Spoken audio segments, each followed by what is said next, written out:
सोमाटोफोम का मतलब touch temperature pressure बताते हैं, इसी को बोलते हैं सोमाटोफोम। स्क्लेरोसिस वाला कोई पेशेंट है और उसको हार्ट का सेंस नहीं हो तो हम लोग क्या अवॉइड करेंगे कि पेशेंट को गर्म पानी से नहीं नहाने के लिए देंगे या फिर उसको डायरेक्ट नहीं भेजेंगे कि जाओ गीजर से नहा लो, क्योंकि उसको। नमस्कार दोस्तों, नर्सिंग के इस यूट्यूब चैनल पर आप सभी का स्वागत है। दोस्तों आज के वीडियो में हम लोग नर्वस सिस्टम का डिसऑर्डर पढ़ेंगे। इसके पहले वाले वीडियो में हम लोग नर्वस सिस्टम का डिसऑर्डर ही पढ़ रहे थे। अब तक हम लोग न्यूरोलॉजिकल डिसऑर्डर में पढ़ चुके हैं, हेड इंजरी, एपिलेप्सी डिसऑर्डर जिसको सीजर डिसऑर्डर कहा जाता है, उसके बाद पढ़े माइलिस्थेनिया ग्रेविस और पार्किंसन डिजीज। 4 डिजीज कंडीशन को हम लोग पढ़ चुके हैं। माइलिस्थेनिया ग्रेविस और पार्किंसन डिजीज ब्रेन के न्यूरोट्रांसमीटर का डिजीज था।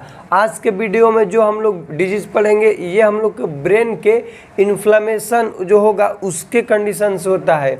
और आज के हम लोग का डिजीज का नाम है मल्टीपल स्क्लेरोसिस। एक होता है मल्टीपल स्क्लेरोसिस और एक होता है जीबीएस, गुली बेरी सिंड्रोम।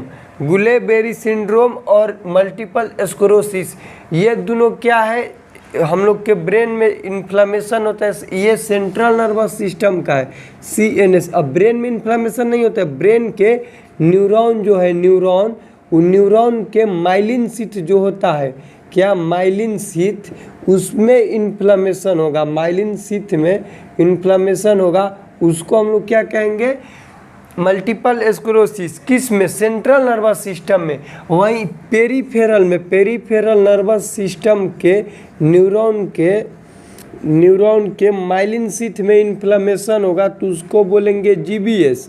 इसको याद रखिएगा, गुले-बेरी सिंड्रोम। ठीक, ये दोनों इन्फ्लेमेटरी डिजीज है। किस में इन्फ्लेमेशन होगा तो माइलिन शीथ में। एक होगा सेंट्रल नर्वस सिस्टम में जिसको हम लोग बोल दिए मल्टीपल स्क्लेरोसिस, और दूसरा होगा पेरीफेरल नर्वस सिस्टम में, जो पेरीफेरल में होगा उसको बोल दिए गुले-बेरी सिंड्रोम। हम लोग इस वीडियो में मल्टीपल स्क्लेरोसिस के बारे में पढ़ेंगे कि ये डिजीज क्या होता है, कैसे होता है, इसका क्या पैथोफिजियोलॉजी है, क्या साइन एंड सिम्टम्स, डायग्नोसिस और लास्ट में इसका हम लोग ट्रीटमेंट जानेंगे। देखिए सबसे पहले इस डिजीज़ के बारे में लिखिएगा कि ये क्या है, तो एक ये इन्फ्लेमेटरी डिजीज है। It is inflammatory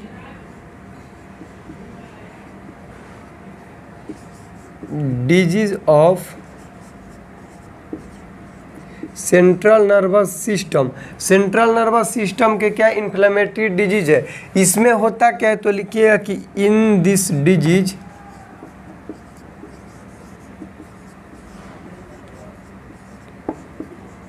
there is destruction and damage of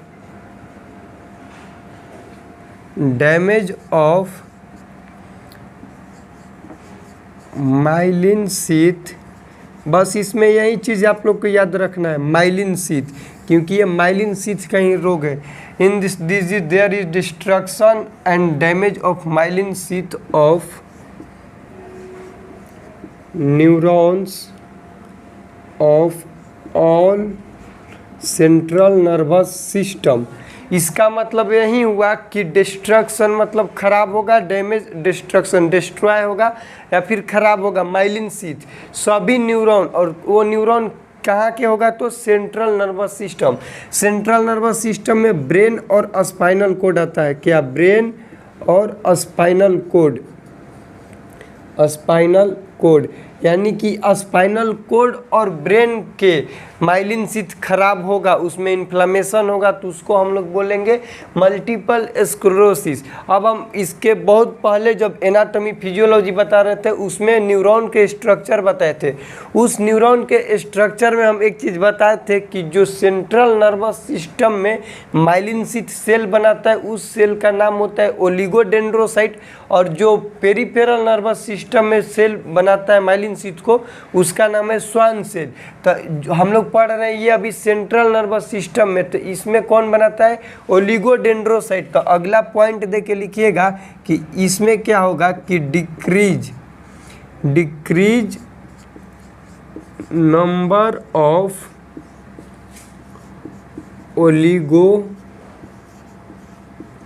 dendrocyte. Oligodendrocyte क्या है? तो माइलिन शीथ बनाने वाला सेल है, myelin sheath forming cell, forming cell. इसमें क्या होगा? ओलिगोडेंड्रोसाइट कम हो जाएगा और एस्ट्रोसाइट बढ़ जाएगा। इंक्रीज नंबर ऑफ एस्ट्रोसाइट, और एस्ट्रोसाइट को बताए थे primary phagocytic cell, phagocytic cell. Introduction में हम लोग इतना ही जानेंगे मल्टीपल स्क्लेरोसिस के। सबसे पहले आप लोग को बताएं कि it is inflammatory disease of central nervous system. Multiple sclerosis का या फिर जीबीएस गुलेबेरी सिंड्रोम का, ये दोनों क्या है? इन्फ्लेमेशन वाला रोग है। इसमें हम लोग जाने कि क्या होगा कि ओलिगोडेंड्रोसाइट का अमाउंट जो है उसका नंबर क्या होगा? कम होगा। ओलिगोडेंड्रोसाइट का संख्या कम क्यों होगा? क्योंकि ये जो रोग है माइलिन शीथ को जाकर आक्रमण करेगा। और माइलिन शीथ बनता किससे है? तो इसी सेल से बनेगा। और माइलिन शीथे खत्म हो जाएगा तो सेल रहेगा नहीं रहेगा। तो इसीलिए क्या है कि इसमें ओलिगोडेंड्रोसाइट कम हो जाएगा, जबकि एस्ट्रोसाइट बढ़ेगा। ये एस्ट्रोसाइट क्या है? तो ये गिलियल सेल है। ओलिगोडेंड्रोसाइट और एस्ट्रोसाइट ये दोनों गिलियल सेल है। वैसे गिलियल सेल नंबर में 5 होते हैं, ये दोनों गिलियल सेल है। एस्ट्रोसाइट बढ़ेगा, ओलिगोडेंड्रोसाइट कम होगा। एस्ट्रोसाइट के बढ़ने की वजह से क्या होगा कि इसका अपना बहुत ज़्यादा काम करेगा। इसका नॉर्मल काम है प्राइमरी फेगोसाइटिक। प्राइमरी फेगोसाइटिक कहने का मतलब कि कोई भी फॉरेन बॉडी आएगा, हम लोग के बॉडी में इंटर करेगा, ब्रेन तक जाएगा, स्पाइनल कोड तक जाएगा, तो सबसे पहले कूदेगा लड़ने के लिए। ध्यान से समझो, सबसे पहले कूदेगा लड़ने के लिए, लड़ेगा चाहे नहीं, आगे जाएगा सबसे पहले, लड़ता नहीं है। प्राइमरी फेगोसाइटिक मतलब है कि सबसे पहले जाएगा, लड़ता नहीं है। लड़ता माइक्रोगिलियल सेल है, लेकिन सबसे पहले जाएगा यहीं। इसी को बोलते हैं हम लोग प्राइमरी फेगोसाइटिक, जो कि एस्ट्रोसाइट। ये हम लोग जान गए इंट्रोडक्शन। अब इसमें जान लेंगे इस डिजीज का पैथोफिजियोलॉजी, कि ये फैलता कैसे है। तो अगला हेडिंग दीजिएगा पैथोफिजियोलॉजी। सबसे पहले कोई वायरल इन्फेक्शन होगा, क्योंकि इन्फ्लेमेटरी डिजीज है और सबसे ज़्यादा ये होता है वायरस ले, तो वायरल इन्फेक्शन होगा।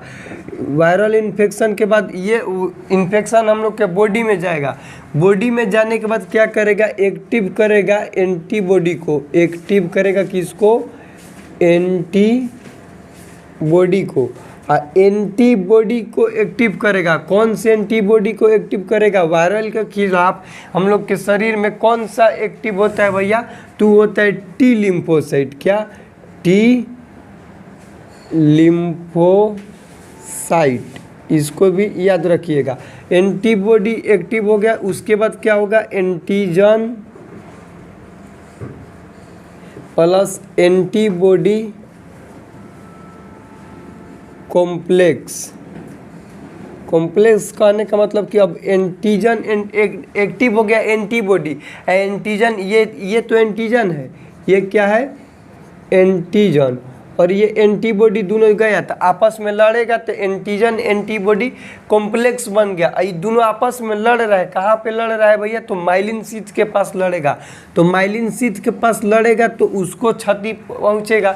मान लो कि 2 आदमी जहाँ पर लड़ रहा है तो दोनों आदमी के तो क्षति होगा, लेकिन जिस जगह पे लड़ रहा है उस जगह वाले, उस मतलब जिसका ज़मीन में आदमी लड़ रहा है उस ज़मीन वालों को भी नुकसान होगा। तो जहाँ पे एंटीजन एंटीबॉडी कॉम्प्लेक्स हो रहा है जिस जगह पे, तो उस जगह वालों को भी नुकसान होगा। और उस जगह का नाम क्या है? तो स्वान सेल और माइलिन शीथ। माइलिन शीथ कहाँ पे है? तो ओलिगोडेंड्रोसाइट पे। ओलिगोडेंड्रोसाइट। ये क्या होगा भैया?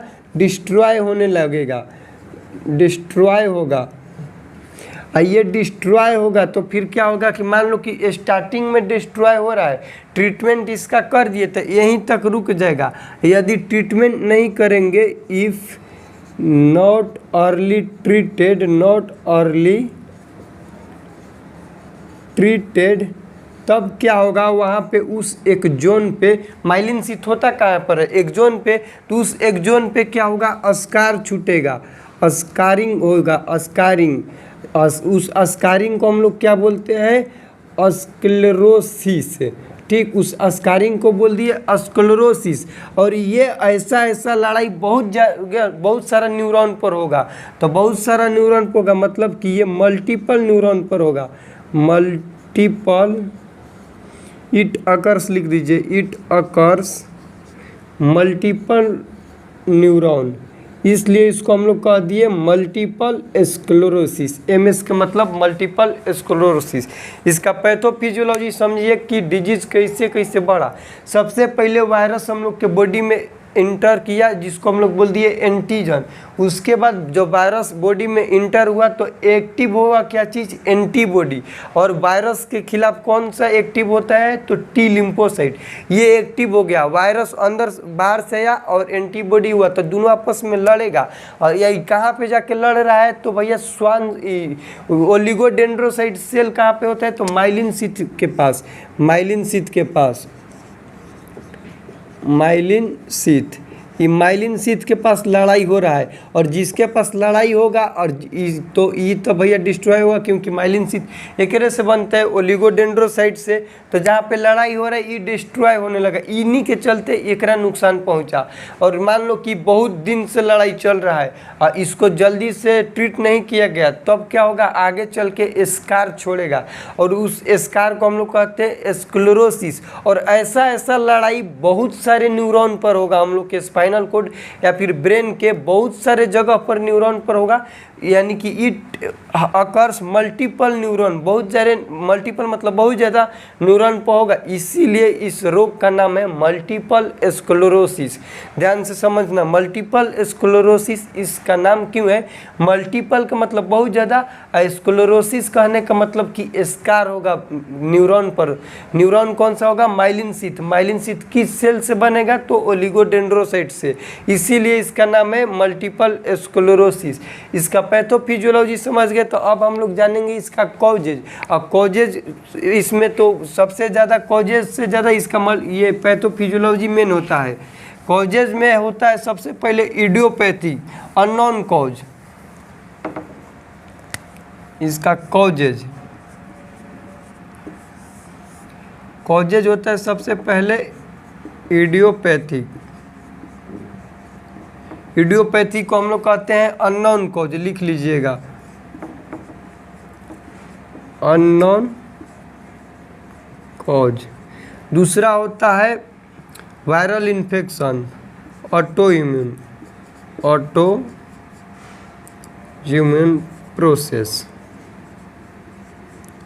जिसके अंदर आएगा वायरल इन्फेक्शन। और तीसरा कॉज होता है एज, 12 to 40 ईयर्स में बहुत ज़्यादा देखने के लिए मिलता है, इसलिए एज भी इसमें इंक्लूड कर दिया गया है। मेन इसका यही होता है auto immune process, viral infection. Multiple sclerosis का मेन कॉज यही होता है, या फिर अननोन हो जाएगा। इसका डायग्नोसिस किस तरह से हम लोग मल्टीपल स्क्लेरोसिस को जांच करेंगे, तो सबसे पहले history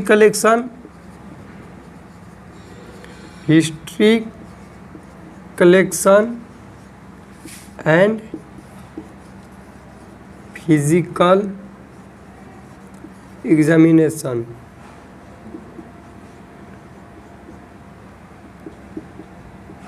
history collection, physical examination, उसके बाद NCCT ब्रेन। NCCT का मतलब non contrast computerised tomography. CT तो CT स्कैन का नाम है। ENCT का मतलब होता है नॉन कंट्रास्ट। CT दो टाइप के होते हैं, कंट्रास्ट और नॉन कंट्रास्ट। कंट्रास्ट में क्या होगा कि बेरियम इंजेक्ट किया जाता है, बेरियम, ताकि उस पेशेंट का जितना भी, यदि वेन में दे रहे हैं तो वेन विजिबल होगा, और स्वेलो कराएंगे तो पूरा जहाँ पर जाएगा डाइजेस्टिव सिस्टम में वो अच्छे तरीक़ा से क्लियर हो जाएगा, इसलिए। लेकिन इसमें हम लोग कंट्रास्ट यूज नहीं करते हैं, इसलिए इसका नाम है NCCT ब्रेन। उसके बाद इसका है MRI, और MRI इसका कन्फर्मेटिव डायग्नोसिस है, ये लिख लीजिएगा।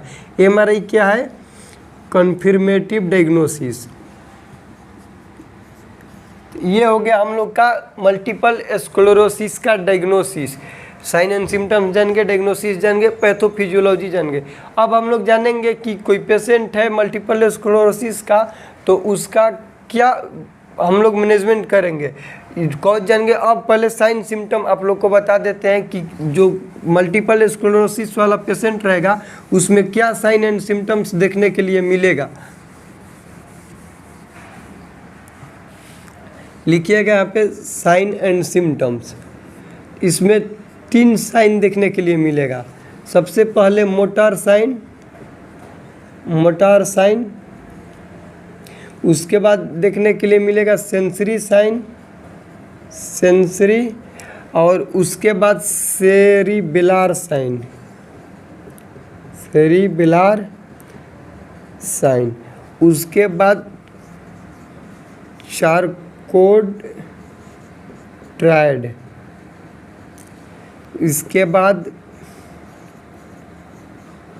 हर्मिनेटेज फिनोमिना,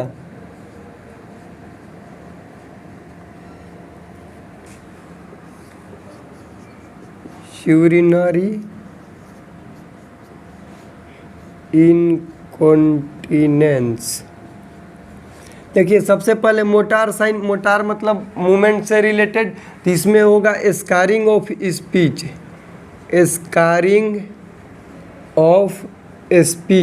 स्कारिंग ऑफ स्पीच कहने का मतलब कि पेशेंट हकला के बोलेगा, मतलब प्रॉपर तरीका से बोल नहीं पाएगा, उसको हम लोग बोलते हैं स्कारिंग ऑफ स्पीच। उसके बाद को क्या होगा कि एक्सट्रीमिटीज़ में डिस्टरबेंस होगा, मतलब कि उस पेशेंट को चलने में भी दिक्कत होगा, एक्सट्रीमिटीज़ में दिक्कत होगा, मूवमेंट डिसऑर्डर हो जाएगा, फिर मूवमेंट डिस्टर्ब होगा।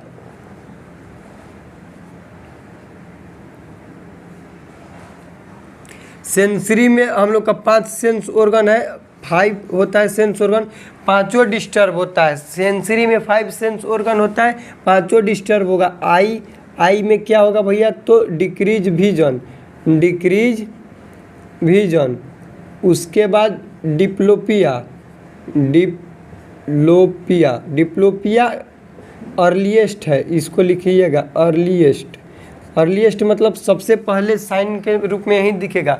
डिप्लोपिया का मतलब होता है डबल विजन, आदमी को डबल दिखने लगेगा, उसको बोल दिए डिप्लोपिया। डिक्रीज विजन, बहुत ज़्यादा दूर तक नहीं दिखेगा, बढ़िया से नहीं दिखेगा, आई पर दिखा। उसके बाद हम लोग का आएगा नोज पर क्या होगा, स्मेल अच्छे तरीक़ा से नहीं आएगा। ईयर पर क्या होगा, हियरिंग नहीं होगा। ईयर के बाद स्किन क्या हम लोग को दिखाता है, सोमाटोफॉर्म का मतलब टच, टेम्परेचर, प्रेशर बताते हैं, इसी को बोलते हैं सोमाटोफॉर्म। और यहाँ से ध्यान देना, अब यहाँ से समझना, सोमाटोफॉर्म से क्वेश्चन आया है एग्जाम में कि इस वाले पेशेंट को हॉट एंड कोल्ड ये चीज़ का सेंस नहीं होता है, मतलब कि हॉट का सबसे ज़्यादा हॉट के, तो मल्टीपल स्क्लेरोसिस वाला कोई पेशेंट है और उसको हॉट का सेंस नहीं हो, तो हम लोग क्या अवॉइड करेंगे कि पेशेंट को गर्म पानी से नहीं नहाने के लिए देंगे, या फिर उसको डायरेक्ट नहीं भेजेंगे कि जाओ गीजर से नहा लो, क्योंकि उसको इस मल्टीपल स्क्लेरोसिस है, सोमाटोफॉर्म उसका काम नहीं करेगा, तो उसको पता नहीं चलेगा कि गर्म पानी है कि ठंडा है, तो उससे हौली हासिल मुकाम हुंदा आ, हौली हौली मेहनतां दा नाम।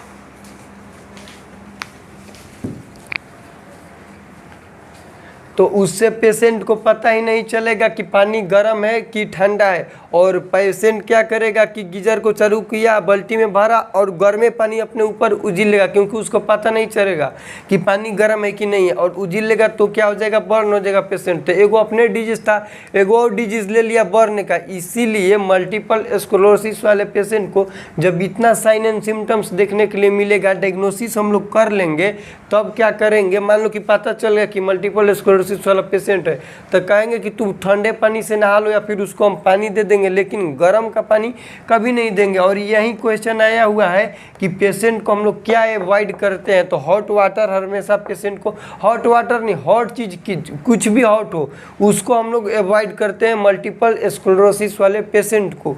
ये हो गया सेंसरी सिम्टम। सेरिब्रल सिम्टम कहने का मतलब कि सेरिबेलम जो हम लोग का होता है इसमें गड़बड़ी होगा। और सेरिबेलम में गड़बड़ी क्या क्या चीज़ होगा भैया, तो इस चीज़ को देखना। सबसे पहले होगा एटेक्सिया, एटेक्सिया, उसके बाद निस्टगमस, निस्टगमस हो गया, एटेक्सिया हो गया, एटेक्सिया, निस्टगमस, डिप्लोपिया, डिप्लोपिया। एटेक्सिया के मतलब movement disorder, abnormal muscle movement हो जाएगा, उसको बोल दिए एटेक्सिया। निस्टगमस का मतलब होता है डांसिंग आई बॉल, क्या चीज़ होगा, डांसिंग आई बॉल। अब डांसिंग आई बॉल का मतलब कि बार बार ऐसे आँख फड़क पड़ा रहेगा, फड़कते रहेगा, उसको बोल दिए हम लोग डांसिंग आई बॉल। हमेशा पपनी एकदम ऐसे ऐसे गिरते रहेगा, उसको बोल दिए निस्टगमस। डिप्लोपिया मतलब डबल विजन, इसमें होता है एक चारकोड ट्राइज, इसके अंदर ये एक सिम्टम आता है स्कारिंग ऑफ स्पीच और इंटेंस वॉइस। इंटेंस वॉइस कहने का मतलब कि बहुत बढ़िया से क्लियर शब्द नहीं बोल पाएगा, उसको बोलते हैं इंटेंस वॉइस।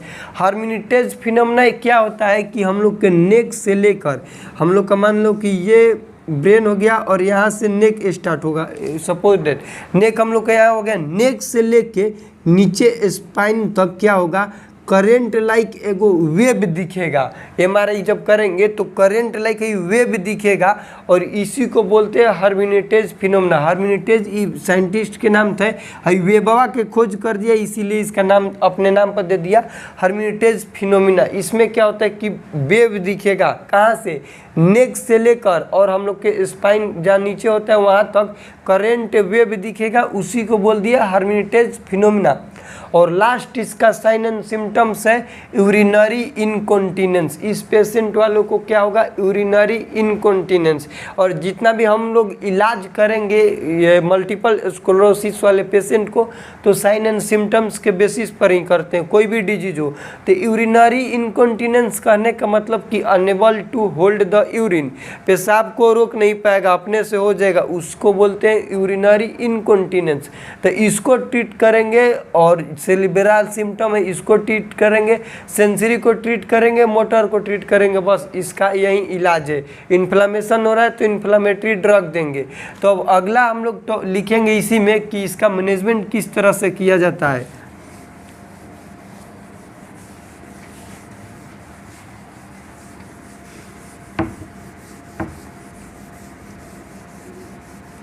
लिखिए यहाँ पे मैनेजमेंट इसका।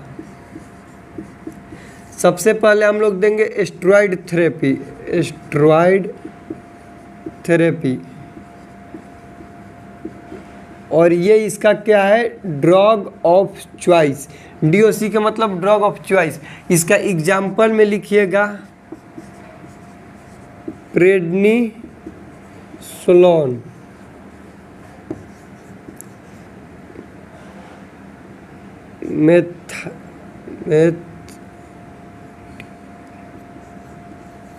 मेथाइल प्रेडनिसोलोन,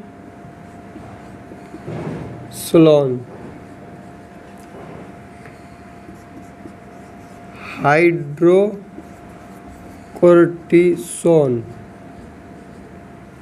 ये तीन हो गया drug of choice. Anti inflammatory drug है स्टेरॉइड थेरेपी जिसको कहते हैं।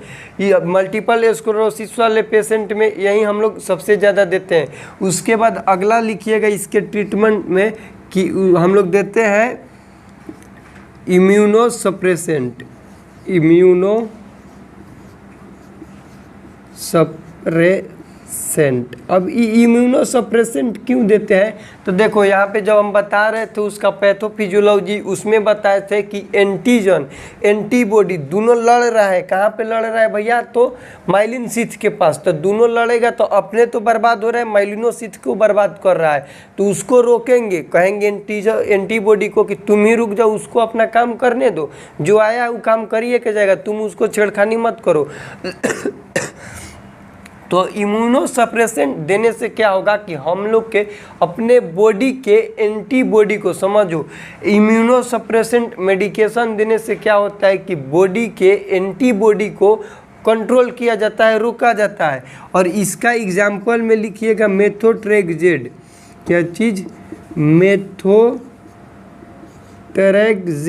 और मेथोट्रेक्सेड एक तरह का एंटी कैंसर ड्रग भी है, लेकिन एंटी कैंसर में क्या है भैया, तो इम्यूनोसप्रेसेंट है, मतलब इम्यून को दबाएगा। और अगला लिखिएगा एड्रीनर्जिक ड्रग, क्या चीज़, एड्रीनर्जिक ड्रग। एड्रीनर्जिक ड्रग कहने का मतलब ये हुआ कि ये एड्रीनर्जिक मतलब हम लोग का होता है कि सिंपैथेटिक और पैरासिम्पैथेटिक, सिंपैथेटिक और पैरासिम्पैथेटिक। सिंपैथेटिक में क्या होगा कि फाइट और फ्लाइट होगा, पैरा में रेस्ट एंड डाइजेस्ट होगा। तो इसमें क्या होता है, एड्रीनर्जिक में रेस्ट एंड डाइजेस्ट हो रहा है, तो उसको कंट्रोल करेगा। इसका ड्रग के एग्जाम्पल में लिखिएगा एट्रोपिन। और ये एट्रोपिन क्या करता है, कोई भी बॉडी सिक्रेशन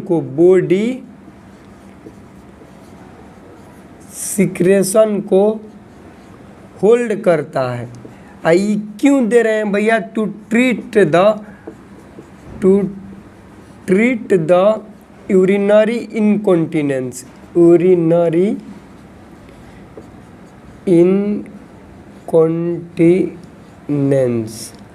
बस इतना ही हम लोग को ड्रग देना है। तो यहाँ से क्वेश्चन मान लो कि बन जाएगा कि कोई मल्टीपल स्क्लेरोसिस वाला पेशेंट है, उसको यूरिनरी इनकॉन्टिनेंस हो गया, तो हम लोग क्या करेंगे, तो एड्रीनर्जिक दवाई देंगे जिसका नाम है एट्रोपिन। एट्रोपिन क्या करता है, तो बॉडी सिक्रेशन को होल्ड करेगा, मतलब कि स्लो कर देगा उसके मूवमेंट को, सिक्रेशन को। हम लोग ऐसे भी देते हैं। उसको कह दिए to treat the urinary incontinence. उसके बाद इम्यूनोसप्रेसेंट क्यों दिया जाता है, तो बॉडी के एंटीबॉडी को, खुद के जो हम लोग के बॉडी के एंटीबॉडी है, उसको कहेंगे कि तुम ही शांत रहो, इसलिए दिया जाता है। उसका एग्जांपल याद रखिएगा मेथोट्रेक्सेड। उसके बाद स्टेरॉइड थेरेपी, जो कि मल्टीपल स्क्लेरोसिस का ड्रग ऑफ चॉइस है, प्रेडनिसोलोन, मेथाइल प्रेडनिसोलोन, हाइड्रोकोर्टिसोन, ये हो गया इसका ड्रग ऑफ चॉइस। उसके बाद साइन एंड सिम्टम्स हो गया। सबसे ज़्यादा क्वेश्चन बनता है कि किसका रोग है, ध्यान से समझना, सेंट्रल नर्वस सिस्टम का है। सेंट्रल नर्वस सिस्टम में ओलिगोडेंड्रोसाइट आता है। ओलिगोडेंड्रोसाइट क्या है, जो कि सेंट्रल नर्वस सिस्टम के माइलिन शीथ को बनाता है। और अगला हम लोग डिजीज पढ़ेंगे जीबीएस, यहाँ पे लिखे हैं गुलेबेरी सिंड्रोम। सारा प्रोसेस लगभग ऐसा ही रहेगा, लेकिन वो होगा पेरिफेरल नर्वस सिस्टम में। पेरिफेरल नर्वस सिस्टम होगा, इसलिए उसको कह दिए गुलेबेरी सिंड्रोम। पेरिफेरल नर्वस सिस्टम में माइलिन शीथ बनाता है स्वान सेल। तो ये था डिजीज ओलिगोडेंड्रोसाइट के, जबकि जीबीएस हो जाएगा स्वान सेल के। तो बस इतना ही अंतर है मल्टीपल स्क्लेरोसिस और गुलेबेरी सिंड्रोम में। अगला वीडियो हम लोग का गुलेबेरी सिंड्रोम पर ही होगा। वीडियो कैसा लगा प्लीज़ कमेंट सेक्शन में बताइएगा। चैनल पर नया है तो चैनल को सब्सक्राइब करें। मिलते हैं अगले वीडियो में, तब तक के लिए जय राम जी की।